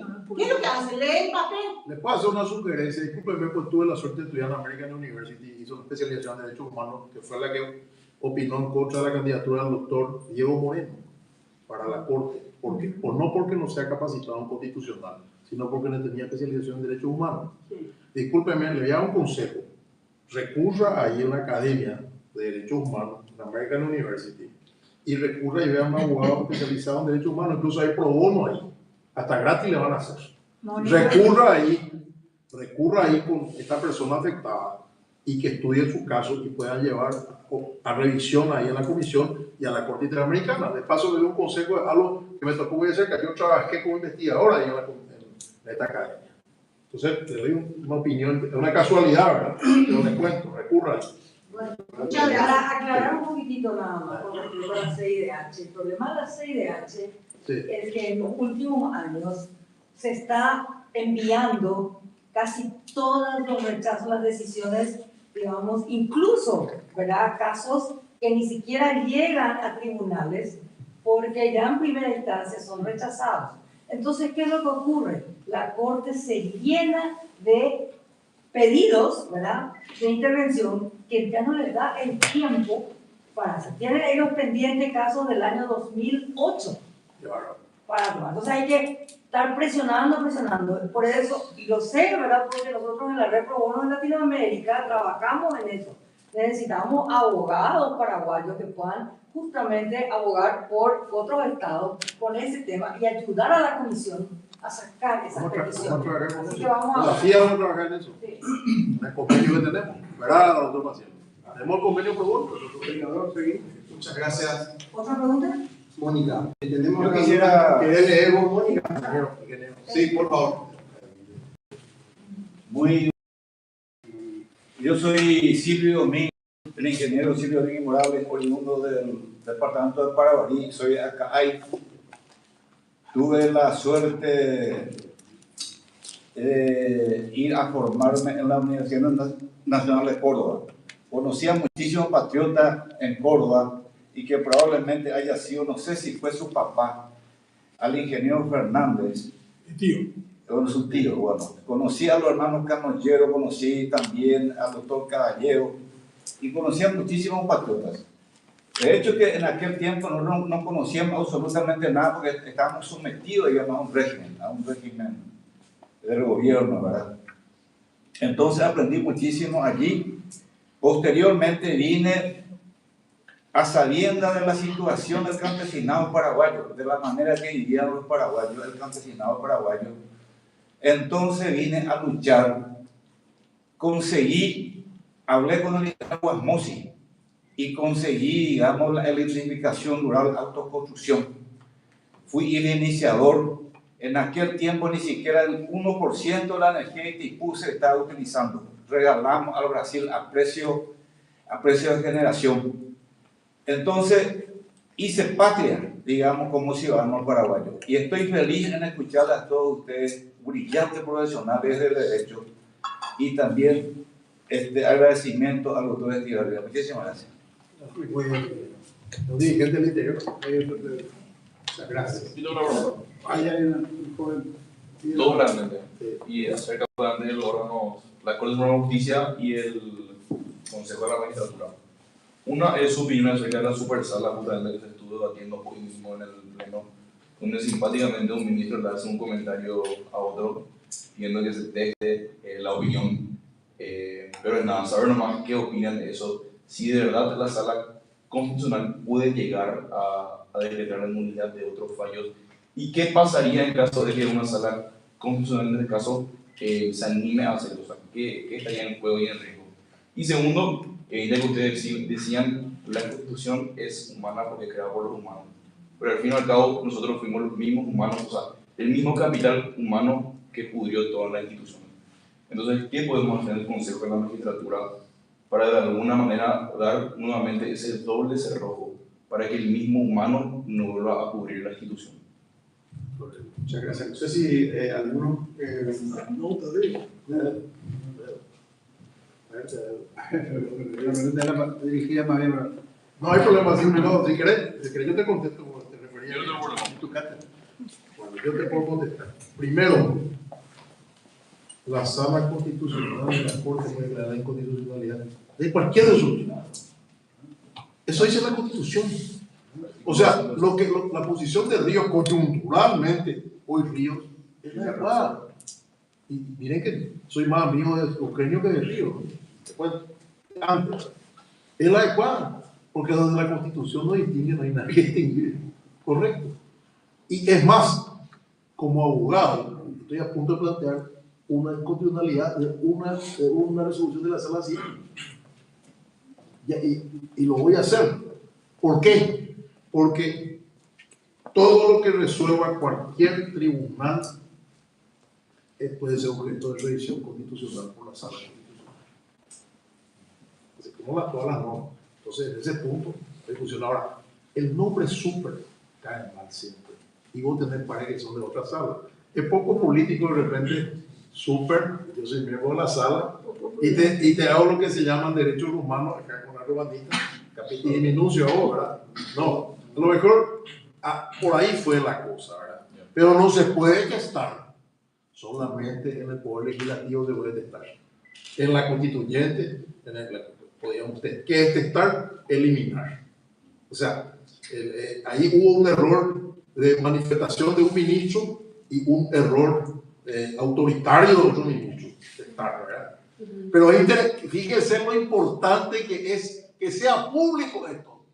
Y ahí rescato el valor del artículo 28, este es uno de los papás del artículo 28 de la Constitución con las ideas, ¿verdad? El libre acceso a la información pública, porque ella tenía su estudio. Y ahí viene la ley. Gracias a eso sabemos que en la Corte no todos están de acuerdo, y piensan diferente y se dan un debate de este nivel. Entonces fíjese que es una aplicación de la Constitución el origen de esto. Por un lado. O sea, te cuento nomás, o sea, te contesto así puntualmente. Segundo, ¿qué tenemos que hacer nosotros para el Consejo? Y acá mismo, la Católica tiene un representante en el Consejo. Esto nos va a caer bien, lo voy a decir. Le votó Cantero a las Cantero Canta 50. Le votó para que sea primera su representante. ¿Va a caer más total? Yo sí. Estoy en un limbo acá, ¿verdad? ¿Qué tenemos que hacer nosotros? Nosotros tenemos que ser exigentes con los representantes, ¿verdad? ¿Cómo nuestro representante va a votar por un señor cuestionado para que sea juez? O sea, no seamos tan mansos los paraguayos, mis queridos jóvenes. Ustedes no sabían esto. Tendrán que llevar al presidente del centro. El presidente del centro siempre es rebelde, tiene posturas. Bueno, ¿qué significa eso? Que nuestros representantes docentes tienen que actuar correctamente. Los representantes de los abogados, Cata Oscar, que es un líder de los abogados, ¿cómo votaban los representantes de los abogados? ¿Verdad? Y yo sé que él está trabajando con una opción que busca la independencia. Yo no estoy en esa campaña, ¿verdad? Me he sacado porque soy profesor de la universidad, no puedo votar por los abogados. ¿Por qué no? Yo llevo un ejercicio, ¿verdad? O sea, ¿qué tenemos que hacer? Los profesores votaron sin problema. Los profesores votaron sin problema, ¿verdad? Soy abogado de ejercicio y profesor. Entonces, ¿qué te quiero decir? ¿Qué tenemos que hacer? Y tenemos que reaccionar positivamente, no agrediendo a nadie ni atacando sus bienes, sino siendo institucionalistas, primero la institución. Entonces, a lo mejor logramos que ese señor que se fue con toda la otra vez más vote bien. O sea, otra vez el factor humano es el que corrige al humano. ¿Verdad? Y obviamente, lo que dije yo, ser más activos. Mira que yo recuerdo este centro de la Católica que vos presidís. Yo siempre fui un centro muy activo política, ¿verdad, Mónica? Que vos fuiste dirigente. ¿Verdad? Enrique creo que fue dirigente también. Yo me acuerdo muy activo en la época de nosotros acá vivimos los derechos UNA, hicimos manifestaciones contra el acoso sexual de profesores de acá, de la UNA, de medicina acá. ¿Verdad? Con Rafael creo que era presidente, Rafael Virizola, ¿verdad? Entonces, también depende de usted. Hoy no se le escucha más los gremios universitarios, pero aprovecho para hacer una... Más que para pedir revisión de examen y eso, bueno, de hecho, una ni vamos a hablar de eso, ¿verdad? Pero recusación de compañía no se le escucha, no hay más liderazgo universitario que merca la política. Ese es el compromiso de usted. O sea, yo quiero ver líderes universitarios que mercan. Me encanta que esté acá, me encanta que estén ustedes. Entonces, están nosotros, mi querido joven presidente, están nosotros, incluidos los profesores, estamos muy callados, canta 50, no acá. Quiero agregar algo, porque creo que los estudiantes no tienen muy claro en Derecho Constitucional 1 y 2. La Corte, en la Sala Constitucional, lo que declara es la inaplicabilidad en cada caso en concreto, porque no es con efecto erga omnes, Claro. Lo que resuelve la Corte, la Sala Constitucional, es útil para ese caso. Claro. Pero la Corte no tiene la potestad constitucional ni legal de derogar una ley. Claro, no puede derogar. Eso quiero que quede claro porque la gente no distingue en aplicabilidad e inaplicabilidad. Muy bueno. Gracias. Yo puedo dar fe lo que creo la profesora dijo que en el último examen es el error más frecuente. Muy bien. De ahora, de esta semana, profesor, del doctor Tadeo. Y cuando el doctor Zarratea concluya, yo a continuación para el doctor Zarratea hay una pregunta a continuación. No, quiero apoyar plenamente, totalmente la postura del doctor Gutiérrez, porque efectivamente nosotros redactamos esos artículos y le dimos esas potestades a la Sala Constitucional, hicimos a conciencia de que le estábamos dando un poder para el efecto, ¿verdad? Esas potestades figuran entre las medidas constitucionales de control primero del Poder Judicial y segundo del control interpoder. Los tres poderes se tienen que controlar entre sí y en una de esas también cabe darle la potestad a la Sala Constitucional para declararla inaplicable. En realidad no anula la resolución, pero declara inaplicable. Declara inconstitucional, invalida, de alguna manera. Bueno, pero quería también decir otra cosita entre las bondades de nuestra, de nuestra Constitución. Anoté aquí 34 años ya señaló el doctor Figaviria, 34 años de alternancia, digamos, de no repetición, de no reelección del presidente de la República. Eso ya se dijo. No se repitió ni una sola vez, a pesar de los intentos y a pesar de la complicidad lamentable hasta de la Corte Suprema, que en uno de los casos se le hizo la consulta y dijo, sí, en ningún caso el presidente de la República puede ser reelecto, pero hay un caso donde a usted le beneficia, le digo, a un presidente, ¿verdad? Bueno, esas son las digresiones miserables. Bueno, lo otro, 34 años de relevo, 34 años también de democracia. Porque ustedes tienen que saber y recordar siempre que este país nunca tuvo en otro periodo de su historia, a lo largo de más de 200 años, 34 años de democracia. Continua, democracia continua. Mal que bien, lamentable muchas veces, muchas violaciones constitucionales y legales, pero son 34 años de institucionalidad. Ya eso. Y finalmente, ¿verdad? Esta es la única constitución paraguaya por la cual los jóvenes de este país dieron la vida. Dieron la vida en la calle. Dieron la vida por esta constitución, en defensa de esta constitución. Y ahí recuerdo algunas definiciones de mi profesor Capullo que le decía a los jóvenes de la Facultad de Derecho, cuando él enseñaba filosofía del derecho y la gente le cuestionaba por enseñar la teoría de Marx, ¿verdad? De Carlos Marx y Engels. Entonces él le decía, mire mi hijo, por las ideas de Sócrates nadie se mató, por las ideas de Platón tampoco, pero por las ideas de Marx, bien o mal, pero un individuo se muere cada día en el mundo. Así es la... Y yo le voy replicando porque le digo, por la Constitución 67, del 77 inclusive, ¿verdad? Que eran arbitrarias, porque como dijo alguien hace poco, la Constitución del 67 no era mala.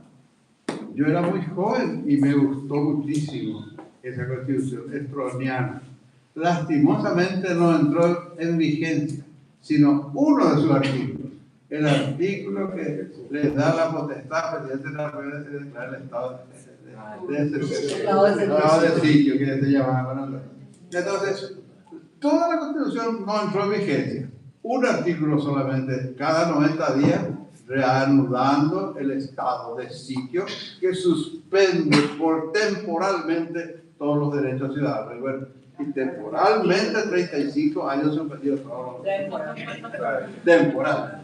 Bueno, doctor, ¿me permite? Sí, o no. Porque ya tengo un llamado de atención. Adelante. Y si me permite, voy a dar lectura rápidamente a las 4 preguntas que tenemos aquí. Y entonces, si los expositores alguno quiere responder. Perdón, doctor, sí. pedirles permiso, compromiso y celebro haber participado porque retempla un poco los compromisos ciudadanos que todos tenemos que llevar dentro de nosotros mismos. Felicitaciones, señores. Sigan lo que han escuchado, jóvenes. Muchas gracias, Oscar. Gracias por tu presencia. Gracias, doctor, muy amable. Bueno, aquí los presentes pusieron, podría decirse que las constituciones de 1870 y de 1992 son de carácter neoliberales. La primera se basa en la Constitución de Argentina de 1853, etc. La otra cuestión es en base al artículo 191 sobre las inmunidades de los miembros del Congreso, si no es violada cuando en un expediente figura el nombre del senador o diputado, siendo que todavía no perdió su fuero político. Y aquí engancho con el doctor Zarratea, le anuncié que iba a venir estas preguntas. ¿Qué opina que si bien el guaraní está en la Constitución como lengua oficial, la mayoría de funcionarios públicos no la habla, imposibilitando que compatriotas sean atendidos apropiadamente? Y también si son contados los eventos en los cuales se utiliza el guaraní, la lengua guaraní, y brilla por su ausencia en asunciones presidenciales, en eventos diplomáticos, incluso extranjeros utilizan el guaraní y nuestras autoridades no. Ya incluso pueden aprender países desarrollados en nuestras leyes en protección a pueblos e idiomas. Doctor Zarratea, usted brevemente y luego alguno de los integrantes de la mesa, si quiere. Breve y sucintamente. Decía, nosotros después de la aprobamos el artículo que decía son lenguas oficiales del Estado paraguayo el castellano y el guaraní. Bueno, la ley establecerá el modo de usar del uno y del otro. Bueno, la ley. Entonces, yo como guaraniólogo me senté a esperar durante 20 años. La ley no hacía nada. Conste que al año siguiente ya el presidente Guamosi elevó una resolución al Ministerio de Educación diciéndole: preparen ustedes la ley que reglamenta el uso de la lengua oficial. Y el Ministerio de Educación retardó 20 años.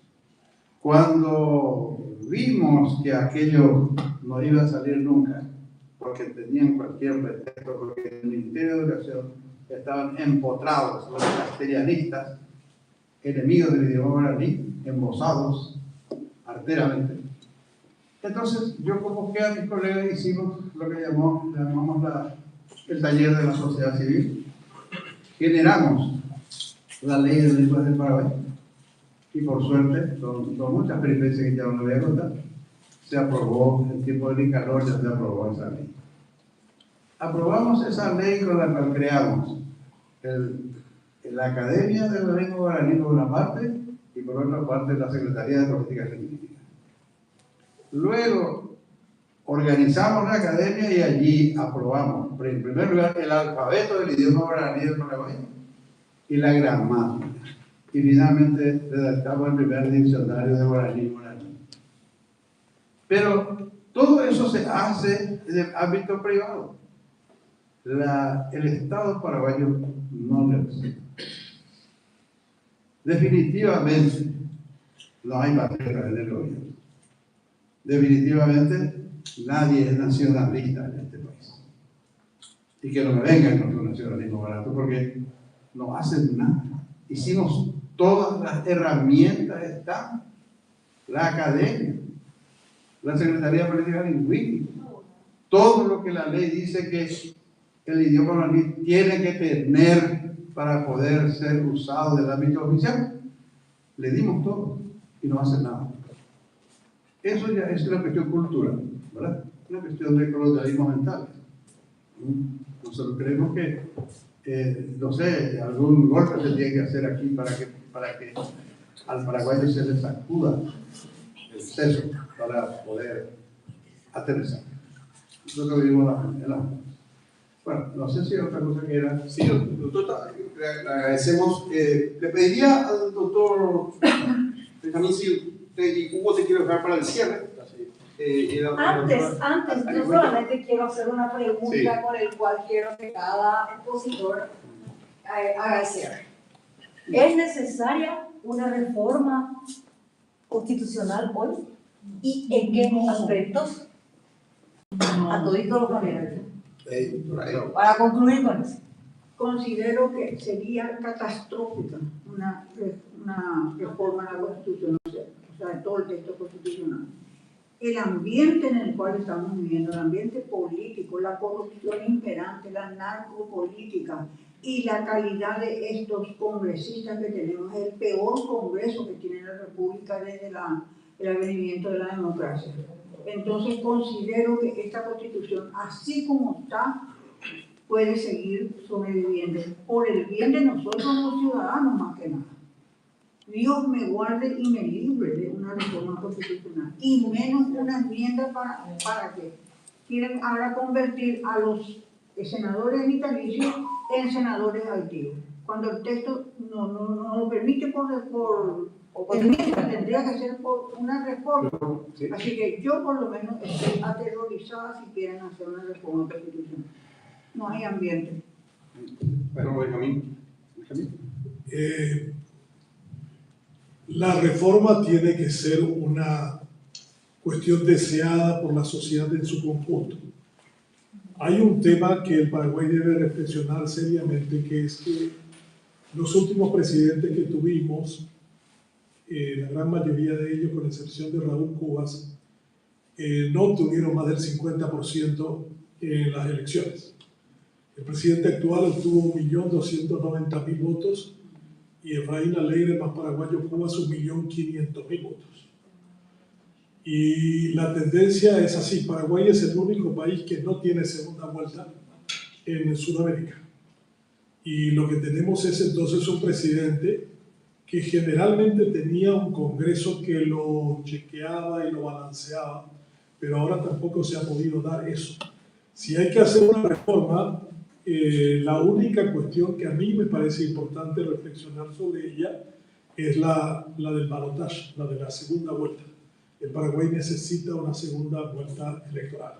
La reelección es una cuestión discutible. Quizás el modelo chileno sea interesante, un presidente que no puede ser reelecto inmediatamente, sino posterior a eso y una sola vez, no podría ser descartable.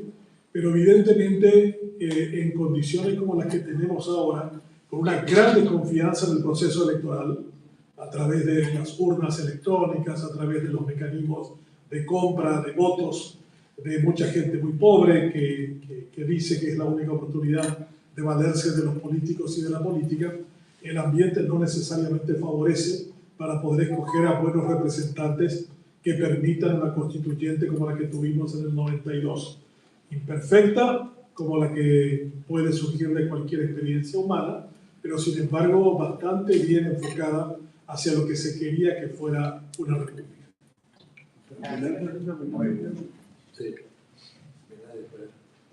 Bueno, vamos a sacar la duda final. Pero también quiero opinar sobre con el permiso del moderador. Yo también comparto lo que dice Eddie. No obstante lo cual, yo digo, hace falta la reforma constitucional. Hace falta, pero no hay ambiente. Porque con Chaqueñita y compañía, en el Parlamento, es imposible. ¿Verdad? Ambiente, de ninguna manera, sería catastrófico, como dicen. Pero yo tengo un libro escrito donde digo, hace falta la reforma constitucional y hay que reformar estos puntos. Todos los puntos que hay que tocar, hay que revertir, hay que mejorar. Pero evidentemente escribí para ustedes, para los jóvenes del futuro, para de aquí a 20 años. Porque ahora No hay hambre. Nada. Doctor Estigarribia, si hacemos a tu cargo el cierre. ¿Cómo no? ¿Te parece? Voy a contestar brevemente yo también. Yo no estaba a favor nunca de robar la reelección en un país tradicional autoritaria, pero hoy estoy a favor de la reelección alternada, coincidiendo con el cambio de modelo chileno, uruguayo. ¿Por qué? Por la experiencia justamente con Ganor, Lugo y la enmienda de sangre de 2017 de Cartes. Primero, voy a fundamentar. El presidente a partir de los 3 años ya entra en la zozobra que va a dejar cargo sobre todos los entornos. Y empiezan a tratar de violar la Constitución o a corromperse el doble de lo que ya están corruptos, porque lamentablemente completan nomás su tarea. Entonces, sin embargo, si le damos 5 años de mandato y que pueda ser considerado más adelante otra vez como candidato a presidente, podríamos tener un mejor presidente de la República. No termina su carrera política porque la senaduría vitalicia tampoco no les gusta, por eso que intentan violar la Constitución. Entonces, una elección alternada nos daría un mejor presidente, probablemente, que quiera ser recordado como un líder político válido después de 5 años. Y nos va a instrumentar el poder para quedarse, porque no va a poder ser él el siguiente presidente. Ahí habría que definir si el paraguayo muy cocareta quiere nomás poner una especie de cámpora, una especie de mascota como tenemos ahora, ¿verdad? 5 años, ¿verdad? Ese es un tema. Pero hay que discutir este tema. Y definitivamente el tema de las juntas departamentales, por ejemplo, es una barbaridad que nosotros votamos en contra, ¿verdad? Votamos en contra de las juntas departamentales porque queríamos que los intendentes electos por el pueblo formen las juntas departamentales, y no como ahora que se le vota a unos miembros de juntas departamentales que no tienen funciones, ¿verdad? Entonces, eso, por ejemplo, dejar la vicepresidencia que tenga la función de presidente del Congreso. Entonces, sí puede coordinar relaciones entre el Ejecutivo y el Legislativo. Eso, y rediseñar el sistema de selección de magistrados a la luz de la mala experiencia de la politización. Consejo de Magistratura, Juzgado de Enjuiciamiento, hay que buscar un sistema, no sé qué sistema. ¿México? No sé qué sistema, México, claro. Bueno, en México es un tema muy discutible, ¿verdad? Entonces, el tema muy discutible, está empezando, ¿verdad? Entonces, por eso, buscar eso, y el balotaje sí hay que darle legitimidad. Y que las inconstitucionalidades declaradas por la Corte tengan efecto para todos, que tengan efecto para donde no para el caso concreto. Pero no hay condiciones hoy, ni probablemente en los próximos 10 años ni 15 años, para hacer una reforma constitucional. Categóricamente eso. Y bueno, por último, quiero agradecer ya mi otro rol, el presidente de la Federación, y en ejercicio de lo que me autorizó el moderador, ¿verdad? Agradecer a este panel, que yo creo que tuvo mucha calidad, de parte de todos los, voy a cubrir porque no voy a hablar de mí mismo, de parte de todos los disertantes, una excelente moderación, permitió hablar a libertad. Es la primera vez, Enrique, en mucho tiempo que no veo un moderador que le está pasando 10 minutos, 15 minutos, 5, ¿y sabe por qué? Bueno, porque este tema necesitamos debatirlo. Entonces te felicito, te agradezco, y le agradezco a Mónica también, y a la Universidad Católica, y a todos los presentes, la gran calidad. Y eventos como este tenemos que repetir cotidianamente. Así que fuerza adelante y que nuestra Constitución esté más viva que nunca. Gracias por estar aquí.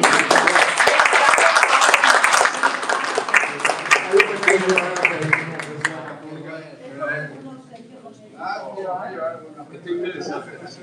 Me da un poco el tema pro bono.